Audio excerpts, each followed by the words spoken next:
출애굽기 25장 26장에서는 주로 성막과 그 성막 내부의 기물에 대해서 말씀하였다면, 오늘 읽게 되어지는 27장에는 성막 바깥 뜰에 있는 안치되어져 있는 기물과 보조 기구들을 소개하며 설명하고 있습니다. 특별히 오늘 우리가 함께 읽은 본문에는 성막 뜰에 있는 제단에 대한 이야기를 우리에게 설명해 주고 있습니다. 이 제단은 성소 앞에 위치하였으며 성막 뜰 안으로 들어올 때 제일 앞쪽에 놓여져 있었고, 희생 제물을 태워 하나님께 제사를 드리는 곳이었습니다. 1절 말씀입니다. 너는 조각목으로 길이가 5규빗, 너비가 5규빗의 제단을 만들며 네모 반듯하게 하며 높이는 3규빗으로 하고. 계속해서 그 규모를 이야기하면서 규빗을 이야기하는데요, 규빗을 46.5cm라고 이야기를 하기도 하고 50cm라고 얘기도 합니다. 그냥 50cm 정도, 손목에서 이 정도 길이라고 생각하시고 그냥 규빗 50cm 정도로 생각하시면 그 크기를 가늠하실 수 있을 것 같습니다. 이 제단은 조각목 아카시아 나무로 만들었고 노스로 씌워 만들라고 말씀하십니다. 높이가 약 1.5m 정도 정사각형 통으로 되어져 있었고, 속은 비어있고 위아래가 뚫려져 있었습니다. 길이와 넓이가 2.5m로 소 한 마리 정도는 충분히 잡아서 각을 띠기에 남는 그런 크기로 만든 것이 이 제단이었습니다. 이 제단은 제물을 드리는 장소였고, 원어로 미즈베이아라고 하는데 죽임을 당한다는 의미에서 나온 뜻입니다.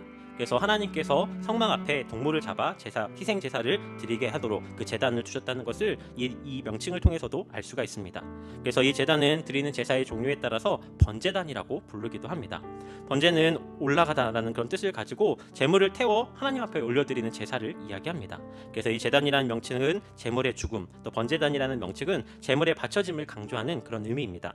또 이 제단은 놋단이다라고 그렇게 부르기도 했는데요, 이 제단의 겉이 모두 놋으로 덮여져 있습니다.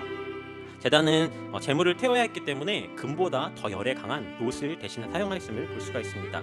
2절부터 8절까지 이 제단에 대한 특징들이 나와 있는데요, 먼저 첫 번째로 뇌 모퉁이 위에 놋뿔을 만들도록 했음을 볼 수 있습니다. 2절 말씀해 보면 그 뇌 모퉁이 위에 뿔을 만들되 그 뿔이 그것을 이어지게 하고 그 제단을 놋으로 싸라고 이야기를 하고 있습니다.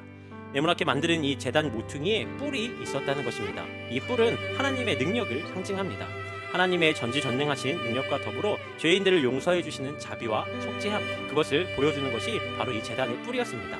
그래서 이스라엘의 전통 가운데 큰 죄를 지은 사람이 이 번제단의 뿔을 잡으면 용서를 구해주는 전통이 있었습니다. 번제단의 뿔을 잡고 용서를 빌면 하나님의 자비와 긍휼하심, 그것을 인정하는 것이었기 때문에 열왕기상 1장에 보면 다윗의 왕 솔로몬이 왕위에 오를 때 솔로몬을 대적했던 아도니아가 제단 뿔을 잡고 자신을 용서해달라는 이야기가 나옵니다. 솔로몬은 제단 뿔을 잡은 아도니아를 용서해주는 내용이 열왕기상 1장 말씀에 나와 있습니다. 이처럼 하나님 앞에 자신의 죄를 지은 사람이 자신의 죄를 인정하고 용서하도록 그렇게 제단 뿔을 잡는다는 행위를 통하여서 우리가 죄인이지만 하나님의 크신 자비하심과 긍휼하심을 우리가 의지하며 용서를 구할 때 우리를 용서해 주신다는 사실을 드러내는 것이 이 제단 뿔이라는 것을 알 수 있습니다. 또 이 제단의 두 번째 특징은 놋으로 그물 모양의 석쇠를 만들어 제단 안쪽에 설치하도록 했다는 것입니다.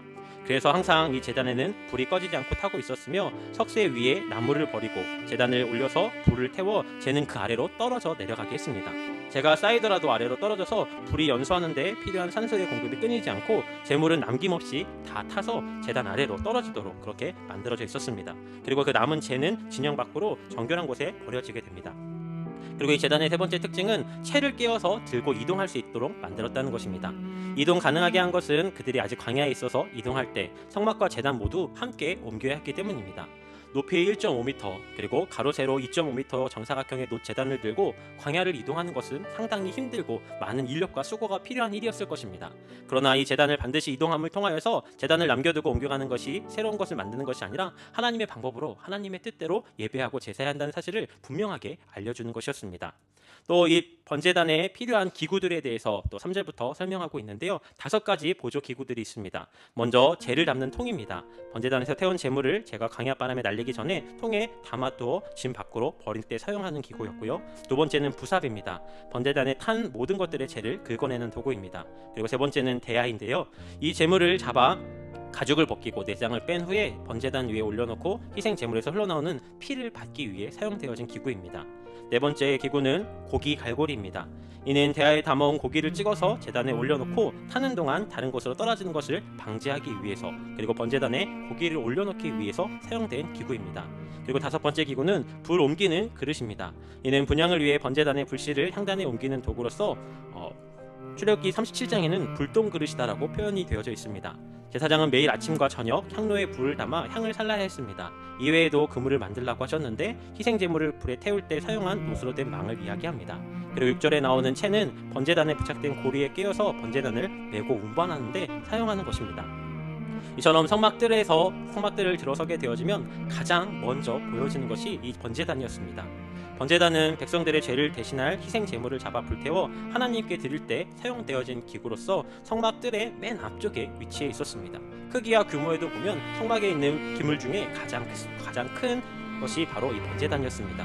그래서 하나님께 제사하기 위해서, 예배하기 위해서 성막들로 들어가게 되어지면 가장 먼저 보게 되는 것이 바로 이 번제단이었습니다. 이 사실은 우리에게 매우 중요한 영적인 원리를 알려줍니다.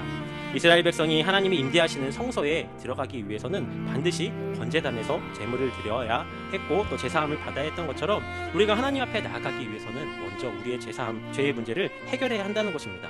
죄를 가지고 절대로 거룩하신 하나님 앞에 나아갈 수 없다는 것을 우리는 잘 알고 있습니다. 그러면 어떻게 죄의 문제를 해결받을 수 있을까요? 그것은 오직 우리의 죄를 희생제물이 되신 십자가 앞에 모든 것들을 내어놓고 온전히 그 예수 그리스도를 통해서만 오직 하나님 앞에 나아갈 수 있습니다. 구약시대의 이스라엘 백성들이 죄를 용서받기 위해 번제단에 희생제물을 드렸습니다. 그 희생제물도 사실은 예수 그리스도의 십자가를 예표하는 것입니다. 그래서 히브리서 10장 19절에 우리가 예수의 피를 힘입어 성소에 들어갈 담력을 얻었다라고 말씀합니다. 이 번제단을 지나야만 성막 안으로 들어갈 수 있습니다. 성막 안에 들어간다는 것은 하나님을 만나는 행위, 하나님 앞에 나아가고 하나님을 예배하는 행위로 볼 수 있습니다. 그런데 죄인 되어진 인간은 그 하나님 앞에 그저 나아갈 수 없습니다. 번제단 위에 자신의 죄를 사함받기 위해 짐승의 제물을 하나님께 바치게 됩니다. 그리고 그 짐승의 머리 위에 자신의 손을 얹고 자신의 죄를 전가합니다. 그리고 나서 그 짐승이 다 각을 뜨고 피를 흘리고 번제단 위에서 다 불태워지는 모습을 보며 자신의 죄가 얼마나 크고 무서운지를 생각하게 됩니다. 그리고 그 번제단 위에 짐승이 인간의 죄를 대신하여 죽어서 태워져야만이 우리가 죄 용서를 받고 하나님 앞에 성막 안에 나아갈 수 있었던 것처럼 이 번제단을 통하여서 예수 그리스도 그 희생과 죽으심을 우리들에게 알려주는 것이 이 성막의 기물 중에 번제단이라고 이야기할 수 있습니다. 이 번제단에서 짐승이 피 흘려 죽임을 당하고 온몸이 불에 타서 없어지듯이 예수님께서 저와 여러분들을 위해 십자가에서 피 흘려 죽이고 죽으셨습니다. 그분의 생명을 우리를 위한 대속제물로 내어주셨습니다. 그래서 우리는 이 번제단을 보며 예수 그리스도의 십자가를 생각하게 됩니다. 그분의 대속의 은혜와 대속의 공로가 우리에게 반드시 필요한 것임을 보게 됩니다. 그리고 하나님께서는 이스라엘에게 하나님 앞에 나올 수 있는 방법을 구체적으로 이 번제단을 통하여서 알려주셨습니다. 오늘 8절 뒷부분에 보면 내게 보인 대로, 내가 산에서 내게 보인 대로 그것들을 만들라라고 말씀하십니다. 이스라엘 백성이 자기의 방식과 생각대로 성막들 안에 들어와서 하나님을 예배하는 것이 아니라 정해진 방법대로 하나님께서 말씀하신 대로 주님 앞에 나아가야 했습니다. 그 방식은 희생 제물이 피 흘려 죽고 완전히 불타서 죄만 남게 되는 이 재단을 통하여서 우리의 죄가 얼마나 큰지를 깨닫고 또 우리의 죄의 문제를 해결해야만 주님 앞에 나아갈 수 있도록 하신 것입니다. 이 사실을 통하여서 우리는 예수 그리스도의 십자가를 바라보게 됩니다. 우리가 십자가를 바라보면 깨닫게 되어지는 것이 있습니다. 첫 번째로는 우리가 얼마나 큰 죄인인지를 깨닫게 됩니다. 우리는 어쩔 수 없는 죄인이고 얼마나 그 죄가 큰지 예수 그리스도를 우리의 죄 때문에 십자가에 못 박게 할 정도로 큰 죄인임을 깨닫게 됩니다. 그리고 두 번째로 십자가를 통하여서 그렇게 죄 많은 우리가 한없는 하나님의 은혜와 사랑으로 예수 그리스도의 대속의 속량함으로 우리가 구원을 받았다는 사실을 깨닫게 됩니다. 그래서 십자가는 우리로 하여금 우리가 얼마나 큰 죄인인지를 깨닫게 하는 동시에 우리가 얼마나 큰 은혜와 사랑을 받았는지를 깨닫게 하는 것이 바로 십자가입니다. 오늘 이 번제단을 통하여서 우리는 십자가를 바라볼 수 있습니다. 우리의 죄의 문제를 해결하지 않고는 하나님 앞에 나아갈 수 없다는 사실을 분명하게 깨닫고 그리고 그 죄의 문제를 해결하고 주님 앞에 나아갈 때 우리를 용서하여 주시고 우리를 구원해 주시는 하나님의 놀라운 은혜와 사랑 그리고 우리를 구원하시기 위하여서 하나뿐인 독생자 아들 예수 그리스도를 땅 가운데 보내시고 예수님이 우리를 위한 희생제물 대속제물이 되어주셔서 우리를 구원해 주셨다는 사실을 다시 한번 깨닫게 됩니다. 이스라엘 백성들은 이 번제단을 바라보며 자신이 얼마나 큰 죄인인지를 깨닫게 되었을 것입니다. 그리고 그 죄의 문제를 해결하고 주님 앞에 나아갈 수 있는 길이 오직 하나라는 것을 분명하게 깨닫게 되었을 것입니다. 마찬가지로 우리는 십자가를 바라보며 이 사실을 분명하게 깨닫게 됩니다. 히브리서 9장 13절에 흠없는 자기를 하나님께 드린 그리스도의 피가 어찌 너희 양심을 죽은 행실에서 깨끗하게 하고 살아계신 하나님을 섬기게 하지 못하겠느냐라고 증거합니다. 우리의 구원은 오직 하나님의 은혜로만 가능합니다. 오늘 번제단을 통해서 구약에서 미리 그것을 예표하고 예수 그리스도의 대속의 은혜가 아니면 우리의 죄의 문제를 해결할 수도 없고 구원을 얻을 수도 없는 존재가 우리라는 것을 깨닫게 됩니다. 하지만 하나님께서 우리를 사랑하여 주셔서 이 번제단에서 주님 앞에 제물을 드림을 통하여서 죄의 문제를 해결하고 또 뿐만 아니라 예수 그리스도의 십자가를 통하여서 예수님의 십자가를 통해 우리를 구원해 주신 그 하나님의 놀라운 은혜와 사랑들을 다시 한번 깨닫게 됩니다. 그리고 그 구원의 문제는 하나님이 정하신 오직 한 길 예수 그리스도밖에 없다는 사실을 오늘 이 새벽 다시 한번 깨닫게 됩니다. 오늘 이 번제단의 말씀을 바라보며 우리의 모습을 돌아보기 원합니다. 어쩔 수 없는 죄인이고 또 주님을 못 받게 할 정도로 큰 죄인이지만 그런 우리들을 십자가 가운데 대속하여 주시고 예수 그리스도의 보혈로 속량하여 주신 하나님의 은혜를 기억할 수 있는 오늘 이 새벽이 되어주시기를 주님의 이름으로 축복합니다. 날마다 주님의 은혜로 살아가고 주님의 은혜가 아니고서는 살아갈 수 없습니다. 그러기에 우리는 날마다 십자가를 바라보고 주님을 바라보며 나아가야 합니다. 이스라엘 백성들이 하나님 앞에 온전함으로 예배하기 위하여서 성막의 뜰 안에 들어설 때 가장 먼저 보게 되어진 것이 바로 이 번제단이었습니다.